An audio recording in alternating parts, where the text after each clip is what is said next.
وإنك لعلى خلق عظيم. يا الله. فبالمزاج العصبي لا تثبت، تضيق على نفسك وعلى غيرك، دائما بالصدر المنشرح، وجه هش تهش، تضحك تبتسم، تكشر ما بتثبت على الجهد.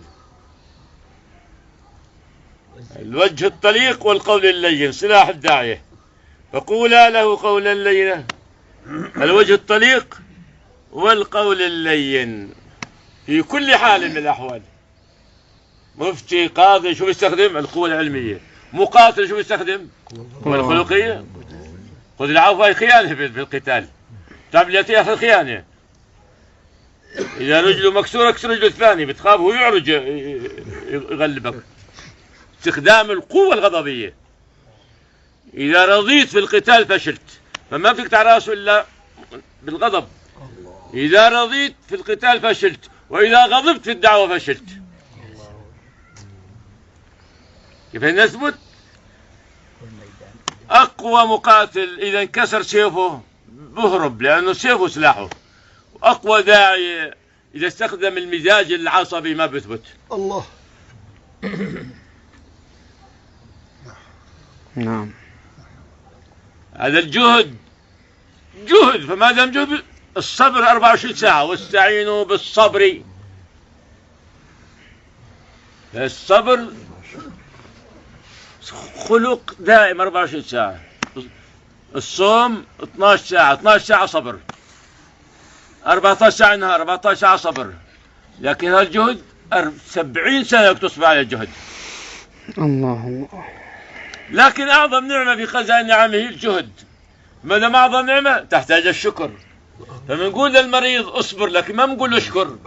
ما بدنا المرض يزيد، إن الله يعافيه من المرض. لكن 3 أيام اصبر عليها واشكر حتى تصير 40 يوم. وال40 يوم اصبر عليها واشكر حتى تصير 4 شهور. آيات الجهد من منتفع منها؟ إن في ذلك لآيات لكل صبار شكور.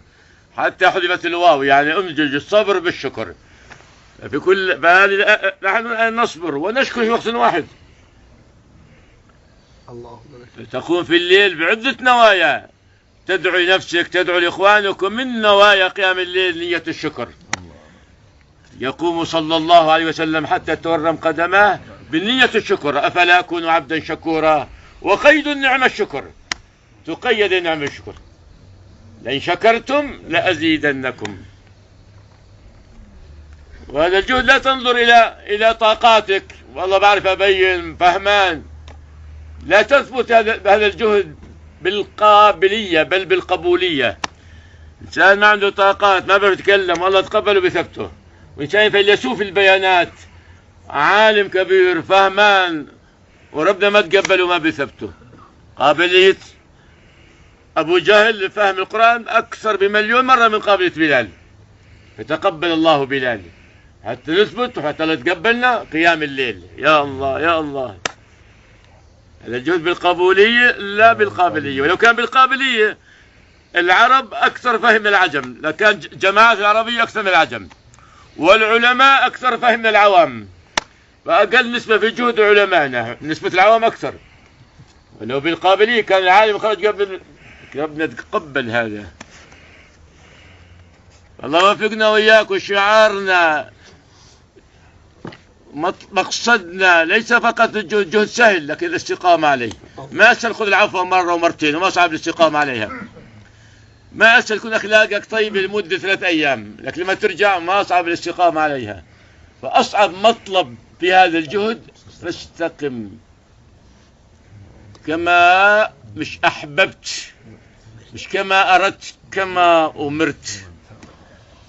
نجعل هالجهد مقصد حياتنا، ونجعل همنا كيف الاستقامة.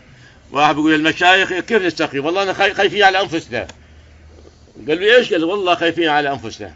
قال والله لو صدقت إنك خايف على نفسك تستقيم. يعني الخوف كيف واحد يستقيم في الوظيفة؟ بخاف يتفنش، فما بيخاف يتفنش إذا براعي مطالب الدولة. هون خايفين من هون بلسان. لهذا يكون في قلوبنا طمع في الاستقامة الحقيقي. وكل يوم بنقول الطمع صراط الذي يمتلئ طمع.